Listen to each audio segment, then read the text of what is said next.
We know that the future course of events in war depends on not what you decide to do, but oftentimes what the enemy decides to do, and that's sometimes very difficult to anticipate. As US and Israeli strikes continue for the fourth day, Iran has also hit the Gulf with retaliatory strikes. We've mentioned the US embassy in Riyadh, and Israel have sent ground forces into southern Lebanon. Meanwhile, Trump insists his roadmap for military action is 4 to 5 weeks. But after claims Israel forced his hand into taking action, Trump was adamant today he contradicted that and said that wasn't the case. You see, we were having negotiations with these lunatics, and it was my opinion that they were going to attack first. They were going to attack. If we didn't do it, they were going to attack first. I felt strongly about that. And we have great negotiators, great people that do this very successfully and have done it all their lives very successful. And based on the way the negotiation was going, I think they were going to attack first. And I didn't want that to happen. So if anything, I might have forced Israel's hand. And here is the issue. We are getting different versions of the truth, whatever that may be. Well, joining me now is the former National Security Advisor and retired United States Army Lieutenant General H.R. McMaster. He is a Hoover Institution Senior Fellow, and he's author of Battlegrounds, The Fight to Defend the Free World. Good evening, General McMaster. Thanks so much for being with us. Hi, Kate. Great to be with you. Thanks for having me. Look, you served as one of Trump's national security advisors during his first term. Do you support the action the US is taking in the Middle East? Well, it doesn't matter what I support, but yes, I do, Kate. And the reason is this. I mean, the reason is that Iran has been waging a proxy war against us. The great Satan, the United States. What they call the UK the little Satan. They call Israel the cancerous boil. And I think what they've been able to get away with across these 47 years is the ability to escalate these conflicts and fight through proxies kind of with impunity, on their own terms. And I think what President Trump did, in recent weeks and months is give them a whole bunch of off ramps. And Ayatollah Khamenei drove past every off ramp that President Trump gave him. At the beginning of the year, he assured Iranian protesters that help would be on the way. In fact, we can go back to the 12-day war, can't we, last year, and the destroying to a certain point. We still don't have a full understanding of exactly how much of the nuclear capability that the US and Israel was able to attack last year. But there were the protests, Trump saying help was on the way. And after that, there were protracted negotiations over Iran's nuclear capabilities, the request for them to dilute enriched or give up entirely enriched uranium, if I can say it. And they also wanted to target other nuclear capability as well. Try and get some sort of formulation, some sort of backing down from Iranian proxies in the Middle East, the Houthis in Yemen, Hezbollah in Lebanon, for example. And what we've ended up with now feels a bit of a step away from diplomatic discussions over the nuclear capability of Iran. First of all, regime change was mentioned by Donald Trump, but we haven't heard that in a few days. Is it clear what the US's war aim is? Kate, I think it is in terms of the immediate objectives. The immediate objectives, I think, were articulated by the president, but really most clearly by the chairman of the Joint Chiefs of Staff, General Kane, when he said yesterday, hey, we want to deny Iran the ability to threaten its neighbors with these destructive weapons. And of course, we've seen them do that even before this latest campaign against Iran, because they had fired missiles and drones against 6 countries in the region. But before this operation started, now it's up to 10 countries. So what Iran has been doing is pursuing the most destructive weapons on earth with the nuclear weapons program, but also building this arsenal of other destructive capabilities and perfecting this drone missile strike complex, not only from Iranian soil, but they've been equipping proxies with these capabilities, such as the Houthis in Yemen,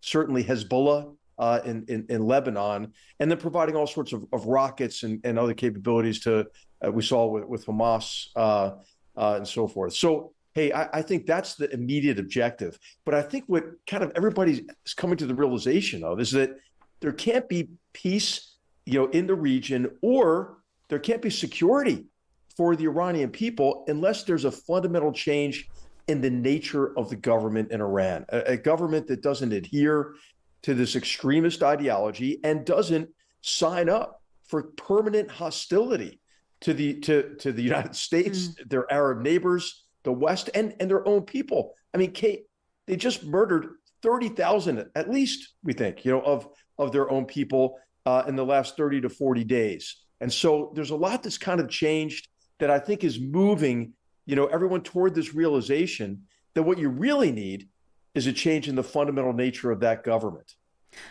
How long is there an appetite to continue on for? Trump has said the military action will last 4 to 5 weeks. At the same time, he did say on Truth Social last night that this can be fought forever. At one point, he said the campaign might only last a couple of days. Let's stick with the 4 to 5 weeks so that we can pin it on something. Yeah. Is that achievable, just based on your experience, on the scale of what's happening now?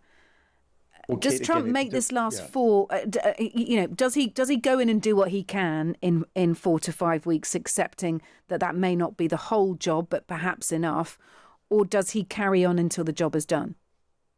Well, Kate, it depends on what objectives he's satisfied with. If he sticks with the objectives of eliminating, severely reducing down to a minimum the destructive capabilities that they have that threaten U.S. interests, U.S. bases, trade, U.S. partners and allies in the region, then I think that's feasible. But of course, we know, right? We know that the future course of events in war depends on not what you decide to do, but oftentimes what the enemy decides to do, and that's sometimes very difficult to anticipate.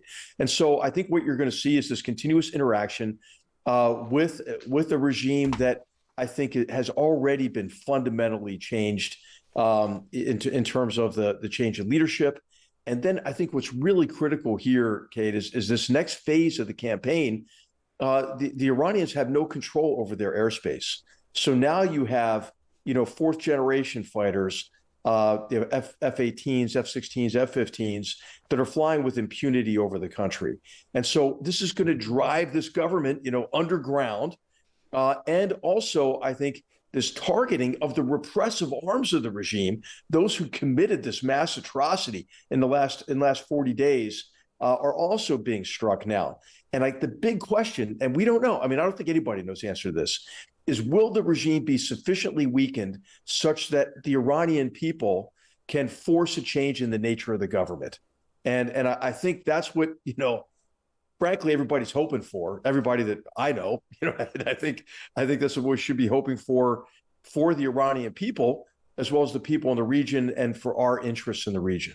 And do you think Trump is going to have to relent to any of the pressure domestically from his Republican supporters, the MAGA base, that is strongly making a case that they don't want to get involved in a war, that they thought that getting involved in never-ending wars was not the remit of this US president? We've seen, as we've mentioned already, different justifications. Trump saying today they thought Iran was going to attack. Yesterday, Rubio saying actually Israel was poised to strike Iran, meaning America would have been hit in response. We're getting mixed messages.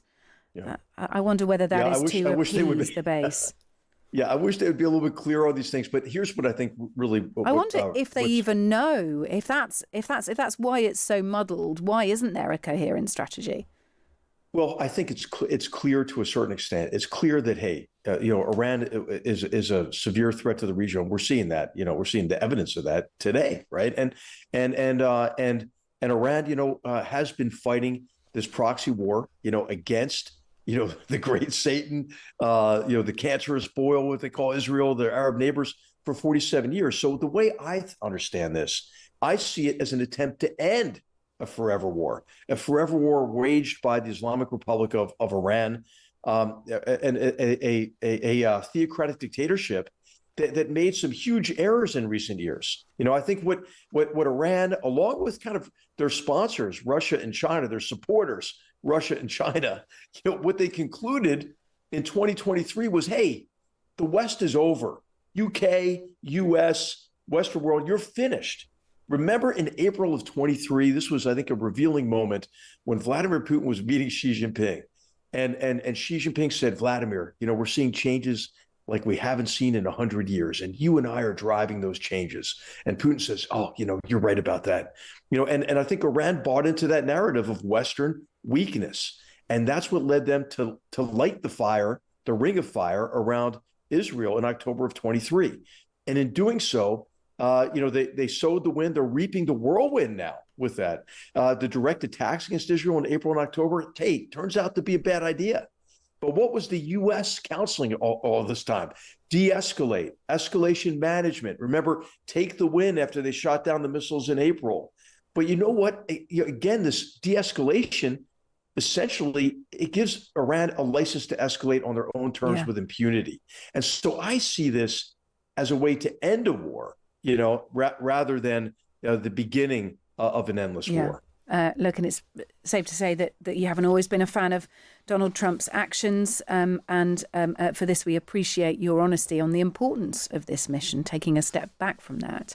Look, thanks for speaking to us. Former National Security Advisor, retired United States Army Lieutenant General H.R. McMaster. He's a Hoover Institution Senior Fellow and the author of Battlegrounds, The Right to Defend the Free World. General McMaster, our thanks.